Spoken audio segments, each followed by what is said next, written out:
God is the love in which I forgive. God is the strength in which I trust. There is nothing to fear. God's voice speaks to me all through the day.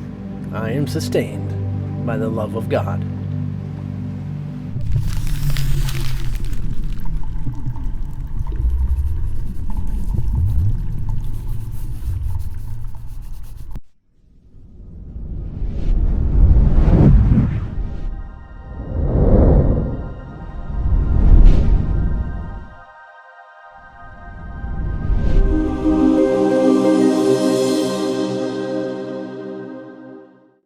Of course, attempting to reiterate and to remind you that this is nothing that you are doing alone. And even in the attempts to forgive and the process of forgiving, to whatever degree you understand forgiveness, is in support of, quite literally, remembering what you are and what God is.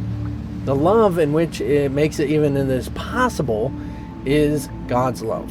And this is rather interesting, because it does somewhat bring in different mystical principles, like quite literally that you are using God's love in order to forgive. That sounds rather interesting, because it also most likely is interesting because you think God's separate from you still. So it's rather interesting. Yes, I'm using God's love to forgive as if it's God's grace in order to do so, but really what is happening is when you choose to forgive, you choose to let go of yourself. And when you're letting go of your individual specialness, special person, you allow the presence of God's love to be known to you. So even as the choice that you literally chose to forget God's love, as you have chosen to forget God, in the same fashion. So while you're doing and processing and using forgiveness in whatever degree, because I tell you, it's a lot more than just a pardon, but to whatever degree is your awakening to God. So applying forgiveness a little more in every single way you know, and as you learn more forgiveness, more depth, more graciousness of that forgiveness, you are coming to know the truth of God. That's what brought me to my death experience, was applying forgiveness to every ounce of degree of understanding that I had in my mind.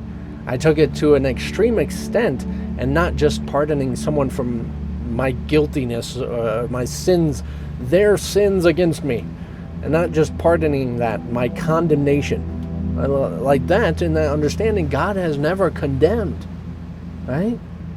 So God is always loving, right? So in that is a kind of a status of your full awakened, fully united self. And so to whatever degree you're forgiving, you're kind of taking steps away from full awakening, or steps towards full awakening, right? So steps away from it, but you might be just steps forward, backward, back, and you might kind of be just somewhere, focus in third dimensional, fourth dimensional bodies. So naturally, and hopefully you understand this principle, and what this is mostly referring to is the fact that if you forgive, you are coming to know the truth of God more, regardless of the degree in which you forgive.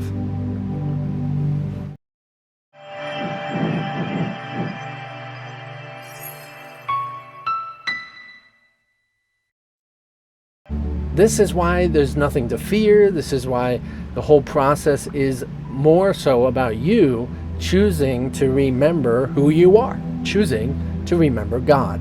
I will use those interchangeably. Until you actually recognize that you are God, you possess unforgiven concepts. You are attacking yourself while you are choosing not to forgive.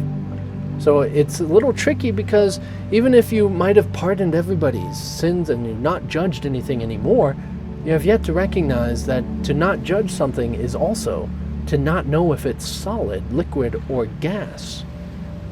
Think about it.